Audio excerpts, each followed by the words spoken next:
"Settle down, class," Teacher Luna said loudly, clapping her long clawed hands together. "Come now, it's time to learn about Earth." Her students all groaned at the idea of another planet lesson. She pressed her bright yellow lips together in frustration. It had been hard for her Draco people to get used to teaching. Her race all learned very quickly by reading, being able to read more than one book with their two sets of slit pupil eyes and complex brains. Her race's council leaders currently wanted to keep humans at a distance. When they had first made contact, human delegates had spread word everywhere about the beautiful furry dragon people of the stars. The amount of attention her people received made the council leaders uncomfortable. To be fair, they were all flattered by the response they got from images of their people, but humans had an eagerness about them that made the Draco engage with them at an extremely slow and careful pace. Whether it was their smooth skin, their head frills, their short, thick tails, or their refined features, humans always seemed to admire them greatly. It was thought that at one point humans may have had their own dragon-like creatures on Earth that died from an unknown illness. The Draco had spent years studying the dragon images found all over the blue and green marble world. This led many of their scholars to believe that humans suffered from a strong attraction to dragon-like beings, and the Draco found themselves in the uncomfortable spotlight of humanity. Teacher Luna wished the other alien students before her held the same respect. She found that the mixed classroom showed little interest in her teachings. It also may have been their age. She hated teaching adults. "Isn't Earth's history just made up?" a young blue fluff asked, balancing a digital pen on her nose lazily. "I heard they all just live in giant domes and are all born in tanks." A bright pink birdfolk rolled his eyes. "If they were born in tanks, they wouldn't have belly buttons," another student called out. "This is not about how humans are made. This is about their world," Teacher Luna stated, frowning prettily and wrinkling her wide nose in annoyance. "We will be going over human cultures and biology later during our studies on the cultures of the Star Alliance." There was another collective groan, and Teacher Luna placed her hands on her round hips. "Really now, this is supposed to prepare you all for your future jobs. How are you going to know what to expect when visiting other planets? I'm sure you've all heard of the disaster that came before the birdfolk visit to Earth," Teacher Luna growled out, now crossing her arms. All of the birdfolk in the classroom grimaced, remembering all too well the embarrassment they caused when their first pilots crashed their ship into the dirt of Earth. The same young fluff balancing her pen snatched it off her nose when another of her kind spoke up, a male fluff with fur like firelight. "That's not even going to change anything, though. They may be working out their muscles on that stupid orbital platform, but their hearts still grew too weak from their lack of gravity or even use of it. If the birdfolk even run too much, they can risk heart failure. Might as well put them in pressure suits as they play around the flowers," the blue female fluff said, grinning at the male with her fangs showing. Before Teacher Luna could make them be quiet, multiple birdfolk stood up in outrage, despite the sudden effort making them break out in sweat. "We do not need suits to be on Earth," the pink male birdfolk called out, slamming his clawed hand as hard as he dared onto the table they all shared per row. "We can earn our way through strength like the rest of you." A yellow female birdfolk turned on the blue female fluff. "All of us have been working out. Our entire base converted into gravity chambers so we can toughen ourselves enough. All you did was hide and mine asteroids the entire war," the blue female fluff growled out, leaning back in her seat smugly. Teacher Luna slammed her thick hands against her own table, shaking her data screens and causing her necklace of jewelry to rattle against her shoulders. "That is enough. Sit down now. I will not have this divisive talk in my classroom." All of the fluffs and birdfolk saw how Teacher Luna's head frills were expanding out, vibrating with her rage, and they all either leaned forward in their seats or sat back down. Draco may have been a bookish race, but they still had the ability to attack the mind should they get angry enough. Teacher Luna cleared her throat, smoothing down the front of her teaching robes and adjusting her necklace of office. "Right." The rockfolk, sandfolk, and masklings in the room looked at each other with awkward side glances, the masklings being the most confused. They were new to the Star Alliance, the four-armed, triangular-headed race having been nearly destroyed completely during the war against the invaders. Like the others, they were seeking to repay the humans for just barely keeping their culture alive. They now numbered only in the millions compared to the billions they were at their peak. One of the braver ones raised his hand, his eyes barely visible underneath the curved masks they all wore, as they did not show their face to anyone but their future or current spouse. "So, Earth." "Yes, Earth," Teacher Luna said, turning and tapping the data screen so it came back to life. "Earth is what many classify as a death world." "Is that because of how boring it is?" The blue female fluff spoke up again, and the males around her rolled their eyes. This time, Teacher Luna spun around, her head frills out and deployed, and she fixed the fluff with a steely glare. "Miss Skyla."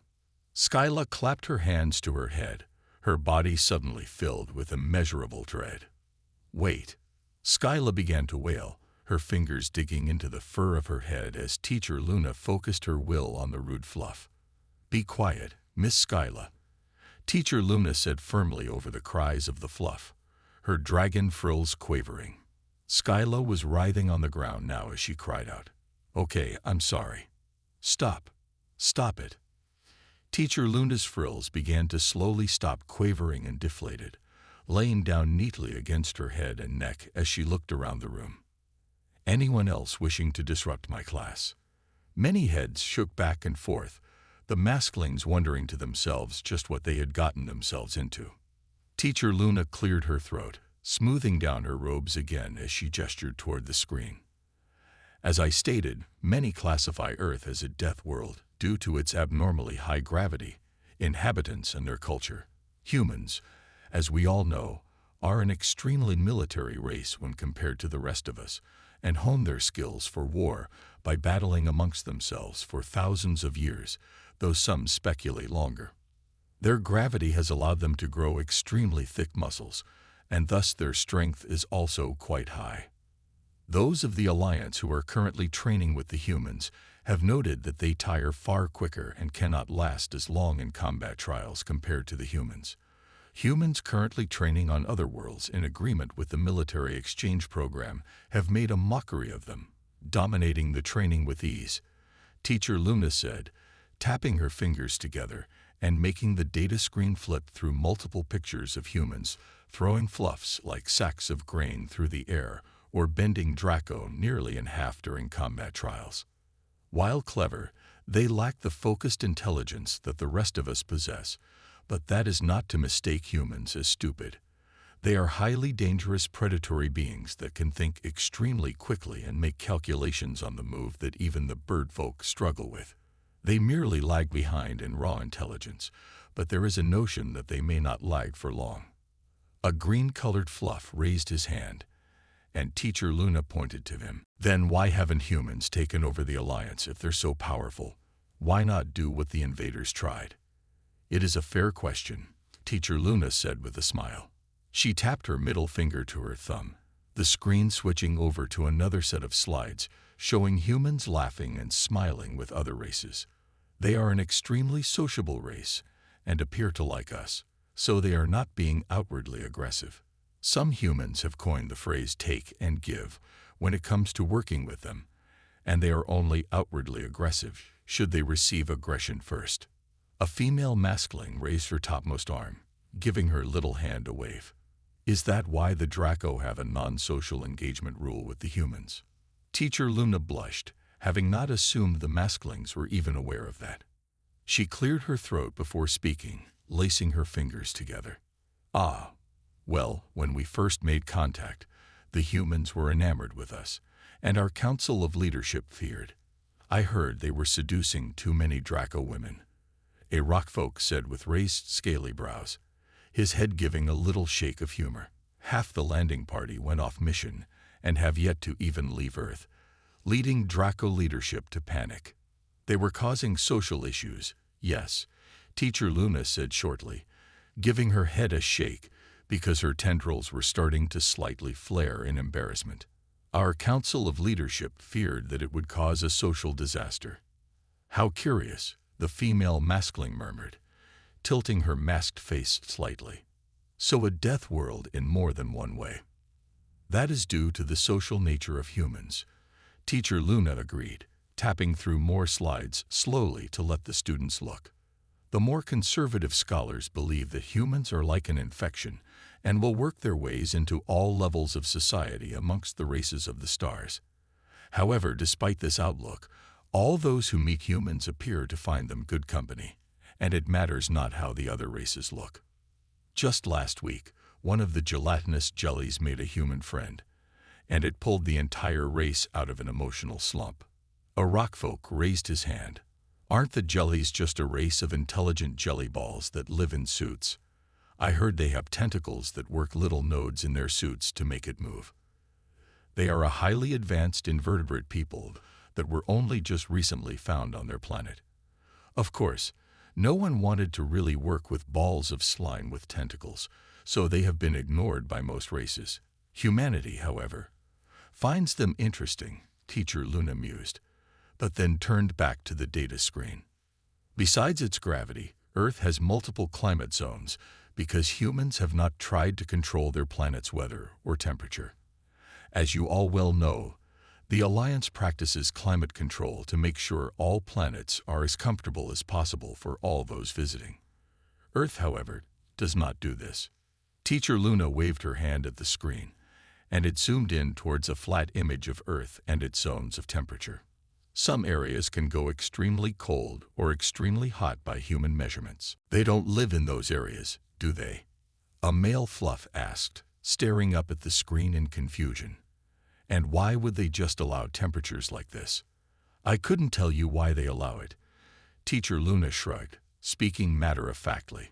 But some of them actually do live in such locations or vacation there for the challenge of surviving it. This is not even a new phenomenon, as humans have been battling against the weather of their planet for nearly as long as they have been fighting themselves. But why? A sandfolk asked, not even bothering to raise his hand. Teacher Luna pursed her thick lips for a moment, then shrugged again. Maybe because they mastered all the other predators of their planet and see the planet itself as their last remaining challenge. This is seen in their sports as well, many of which are forbidden for other members of the Alliance to try. What kind of sports? A female maskling called out in excitement, nearly coming to her feet. Is there wrestling? Teacher Luna giggled politely, quickly tapping her fingers to her palm to switch slides over to human sports. Oh yes, quite a few that are all very much allowed by the Alliance, but extreme human sports are forbidden because people die doing them. They have sports where they die. The maskling asked again. Quite a few, actually. Humans are known to climb or dive down into caves where there is a risk of dying from being crushed and lack of oxygen, climbing up rock faces with no safety equipment, riding waves of water on nothing but planks of wood, riding fearsome beasts with nothing more than a rope to keep them anchored, racing around in combustion engine vehicles, leaping from great heights with only a sheet of fabric to stop their fall. Teacher Luna listed, showing slides of each sport until she came to a slide of two bloody humans in a netted ring. There is even extreme fighting where two humans, males and females alike, hit each other to the point of either running out of time or one of them being knocked unconscious. Teacher Luna grimaced at the slide of a female human bleeding heavily from the face, then switched to another slide. Humans may be trying to beat death itself, running out of enemies that are unbeatable. You said they ride great beasts, a sandfolk asked, her hair glittering gold in the light of the classroom. What kind of beasts? I thought all planets got rid of large predators for safety reasons. Teacher Luna actually laughed. Yes, this is true, but humans do not follow such rules. They believe it is, how did they say? Unfair. Unfair, the rockfolk snorted. What is unfair about evolution? We rockfolk destroyed every predator and animal larger than a small creature so that our planet is completely safe. Why even keep big animals alive in cages? Cages? Teacher Luna asked with raised brow ridges. You think humans keep the big animals in cages? The rockfolk turned pale, her fully yellow eyes going wide. They're in cages, right? Teacher Luna rapidly tapped her thumb to bring up the correct slide, and the class recoiled. What is that? A maskling called out, standing up out of his chair and taking a few steps backward.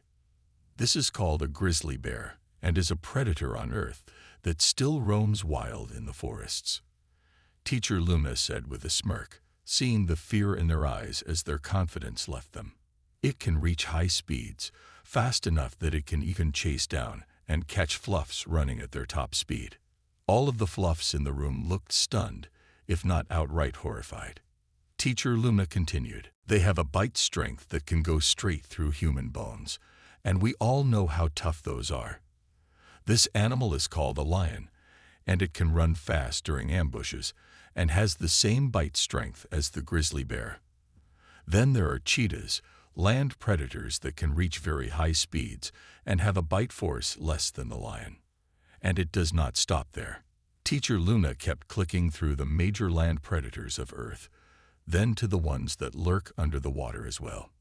Killer whales, sharks, and barracuda in the sea, wolves, hippos, and tigers on land, all roaming in the open with no cages or gates. This is not accounting for the kinds of animals humans keep as pets, and they are known to keep both canine and feline predators as such. Why do they even leave these things alive? They're monsters, a shaking male fluff cried out, his yellow fur trembling. What is the point? Teacher Luna laughed calmly, shaking her head as she still didn't believe humans had told her this directly. They keep these creatures around because if they weren't there, it would be too boring in nature. The room sat quiet for a moment as the words sank in, all while Teacher Luna nodded her head. Yes, I know what you're thinking, and they truly do believe this. Teacher Luna turned around, her thick tail nudging the desk slightly forward, and she turned back around with a new data chip, plugging it into the data screen. Nature would lose, as they say. It's pizzazz, the extra spark that makes it just a little bit more special. She quickly tapped the screen with her finger, bringing up multiple pictures of prowling Earth predators on both land and in the ocean. Humans believe that their world is healthier with these predators. It is by far the most perplexing part of human culture and has confused the Alliance ever since they joined. Humans not only seek to leave their world as untouched as possible, but seek to keep the natural order intact even if that means deaths of their own race by these animals. Humans have been chased, killed, and eaten by these land predators before, some even very recently, when a human hiker was chased and killed by a black bear. And then they killed all the black bears, right? A female rockfolk asked, holding her hands out, palms up. If the animals killed a human and proved themselves a threat, then they were removed. Yes, Teacher Luna nodded. Oh yes, they found the bear and killed it. But only that one bear. That doesn't make any sense, the rockfolk murmured, tapping at her chin. What is the point of just sacrificing yourself to these animals? Teacher Luna exhaled as she thought, tapping at the data screen with a claw. I think they are as much a part of their planet as everything else, and I am one of the few who believe that humans do gain power from their planet. Those who think the same as I do have come to a conclusion that humans need to keep their planet in as much of its natural state as possible to stay as strong as they are. With danger still lurking around every bush and shrub of grass, they don't become complacent. With sharp-toothed predators working beneath the waves, they don't assume they are safe even when standing in a stream. If a human falls prey to the predators, they are seen as weak, and the planet itself has filtered them out. While the weather and gravity are bad and worthy of having Earth labeled a death planet, it is the presence of these land predators that truly makes the warning label stick. Teacher Luna pointed to a few of the fluffs sitting near the front of her classroom. You fluffs have eliminated all of your ancient predators, old and new alike, and this will affect you. You will believe you are safe on Earth and won't notice the wolves creeping up on you. Wolves? A fluff asked. Teacher Luna tapped her pinky finger to the broad hand muscle of her thumb, pulling up an article from the Alliance newsletter. Wolves. 3 fluffs were found dead after a wolf attack, having gone camping without a guide. 3 engineers were found mauled to death inside their tent and partially eaten. Teacher Luna said sternly, pointing a hand at the crime scene photos showing the torn-apart victims. They ignored the rules and the warnings, did not take a human guide, and thought themselves too advanced to fall prey to some little human animal. This is only the latest case, and the Alliance is still unsure whether to ban other races from venturing outside military bases or major cities. A female fluff stared up at the images with open horror on her face, her pawed hands coming toward her cheeks. They were eaten. Eaten. Eaten, Teacher Luna said in a low tone. This event happened only days after a rockfolk was nearly killed by a creature only known as a honey badger while training on the landmass known as Africa. He had strayed too far off the path and mistaken the animal for a cat. A maskling raised her hand, looking up at the screen as Teacher Luna showed pictures of the 2 creatures side by side. Did he live? Just barely. The creature had cut several critical blood vessels in his legs, and the humans had to apply pressure wraps to keep him from bleeding out in the grasslands. Teacher Luna replied, then folded her arms under her chest. Humans thrive in these conditions of danger, and this is why all of you must be extremely careful if you find yourselves on Earth. You are not built like humans, and do not have their alert minds. There are even rumors of humans having a 6th sense, an innate way to know when danger is near without ever seeing whatever is threatening them. We believe this was created in them by other creatures. Skyla turned her head towards Teacher Luna, having been staring at the slide showing an earth wolf's teeth. Other creatures. The things we believe the humans did try to kill off, but have failed to do so. These beings are found in their folklore as things that even frighten humans, and are rare, hiding in the deep woods or far underground. Teacher Luna said as she turned the slide to a horrifying creature with twisted horns on its skull head and grotesque hanging limbs. These are creatures known as skinwalkers, a horrifying biological monster that, while first thought to be made up, have been confirmed by leading fluff and rockfolk scientists. Traces of these beings have been found in a mountain range known as the Appalachians, and stories of them lead us to believe they were the first true top predator that the humans had to face. There were others, but this is one of the few still alive on the planet, and we are still looking for others. Teacher Luna then chuckled, rubbing at her temple. Then there is the issue of humans wanting to bring back some of their old land predators. With the help of the fluff breakthroughs with bringing some of the more ordinary animals back to life, such as the Irish elk and rockfolk work, the humans are now excited. There is now news that the Tasmanian tiger now roams the world again, and the humans are setting their sights on old. Oh no, a birdfolk gasped out, clasping his talons to his face. They've been dreaming of this. I've seen the old recordings. Teacher Luna held up a hand and cut the birdfolk off. Humans are banned from bringing back the giant lizards. It's already been addressed. Believe me when I say that nearly every citizen of the Alliance has seen what used to live on Earth through their historical recordings, and no one is eager to see them back on that planet or anywhere else. The room murmured their thankfulness that the humans were being limited to that degree at least, but also wondered what else lived on that planet so long ago. As it stands, Teacher Luna said loudly to make them all pay attention to her again. Earth is the most dangerous planet known to the Alliance, just behind the invader home planet, which as we all know is a shattered chunk of rock thanks to the humans.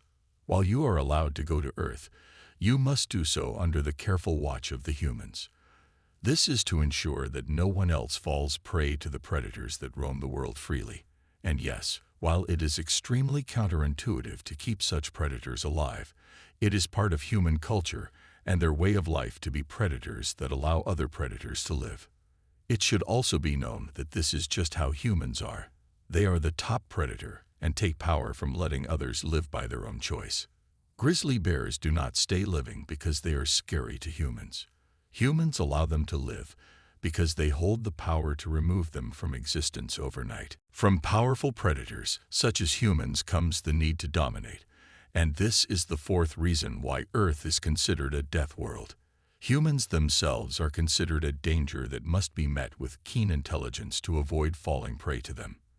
And this is thankfully still on a small scale. When interacting with humans, remember that this is a race that allows other larger deadly predators to exist, so they too may stay strong and keep their planet healthy. It is only their friendly attitude and culture of friendship that keeps them from becoming the next great enemy to the Alliance, but their natural reality must always be kept in the front of your minds. Teacher Luna's desk made a small chime, and she nodded. That is all the time we have for today. You are all dismissed. When the classroom was empty, Teacher Luna turned off the lights and data screens and made her way down the long hallways of the secondary space station that orbited Earth. This one was far larger, newer, and seen as a transit hub and training station. The other slightly older station, mostly populated by the birdfolk for their own gravity training, was at Earth levels here except for the transit columns that had rails of hoops to grab onto, moving people along in zero gravity to the station level they wanted.